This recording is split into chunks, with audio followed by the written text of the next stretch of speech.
సంతోషమందైన శ్రమల ఎందైనను నా స్తుతి కీర్తనకు ఆధారము నీవే.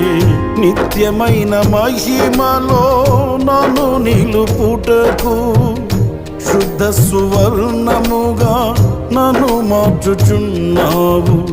నిత్యమైన మహిమలో నన్ను నిలుపుటకు శుద్ధ సువర్ణముగా నన్ను మార్చుచున్నావు.